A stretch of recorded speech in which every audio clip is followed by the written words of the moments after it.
Anyone who's been near Lake Superior during a storm knows how deadly it can be. For many years in the early history of Marquette, those who were trapped on the lake and needed rescue relied upon the Marquette Station of the Life-Saving Service. Fred Stonehouse, a nationally renowned maritime historian on the subject, tells us that because Marquette was rapidly growing into a major shipping port, in the early 1890s, local officials lobbied to have the Life-Saving Service establish a station here. Marquette was a major point of shipping activity on Lake Superior, and as a major point it also suffered its fair share of significant maritime accidents, disasters, shipwrecks, and death. And it became very apparent to local civic leaders that we needed to get assistance here. We needed to get a station for the U.S. Life-Saving Service right in the city of Marquette to be able to deal with our deluge of maritime tragedy. So a group from the city, including Peter White, would lobby the federal government to establish a station here, and they did that in April of 1889. Congress agreed. The management and leadership of the Life-Saving Service itself agreed, and a station was constructed here that opened in the spring of 1891. It was under the command of a very veteran life-saving keeper, Captain Henry J. Cleary. Under the command of Captain Cleary, the Life-Saving Service was responsible for some amazing acts. During the period of operations, Henry J. Cleary established new records for this station in terms of efficiency, proficiency, and the ability to save human life. And a wonderful example occurred in September of 1895 when the big wooden steamer Charles J. Kershaw ended up going on Chocolate Reef just off where today's state prison is located. When she went up, she broke her back, terrific gale going on. It was absolutely necessary to get the crew off that vessel, and the lifesavers came to the rescue, and in what has been considered to be the most daring small boat rescue ever performed on Lake Superior by the Life-Saving Service, Cleary was able to get all 16 men safely off that vessel.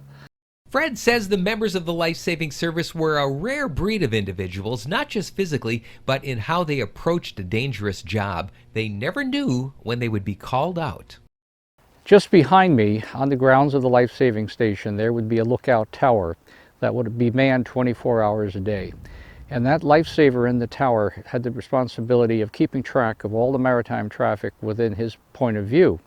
If he saw a shipwreck happening, if he saw a signal from perhaps a lifesaver on shore, or from any citizen that said, "There's a shipwreck happening, we need your help," he immediately would sound the bell that would summon all of the crew. The crew were on duty 24 hours a day, 7 days a week. They could be in the vicinity of the station, but they had to be able to immediately respond. Depending on the type of rescue that was required, Cleary would either use a small surf boat about 26 foot long and about 900 pounds, or the big lifeboat that was 34 feet long and weighing in at about 4,000 pounds. And those would usually be launched from the boathouse directly really in front of me, right on the harbor, where today's Coast Guard station is located. And they would row that boat through hail and storm or whatever necessary to get to the shipwreck site and make the rescue. When I use the term row out, they did indeed. And they would be able to do that for a distance of perhaps 10 or 15 miles, turn around and come back. The men were incredibly strong. They were well conditioned. They were people that had to be able to do heavy work, do it well, and do it repetitively as a member of a team. Not to use the analogy too lightly, but much as the basketball team will have certain plays that they'll perform on the court and do it perfectly to score the points, the lifesavers in the act of saving human life would do exactly the same thing. It wasn't just rescue work being done by members of the Life-Saving Service. Captain Cleary would also lead the team on exhibitions to show off their impressive skills. One of the methods they would use to show off, if you will, to advertise their ability and frankly to lobby Congress for additional funding too, was to appear at each of the great national expositions that were being held in the country, beginning about 1893 in the Chicago Columbian Exposition. And the man that was chosen to take a picked crew of lifesavers to the great expositions, including Chicago, and to operate from a created station. They would build a life-saving station right at the grounds of whatever festival it was. There would always be a large body of water available, so they would bring their lifeboat. And using men coming from 8 different stations, Cleary would mold them into one functioning crew, and they would do things like the boat drill.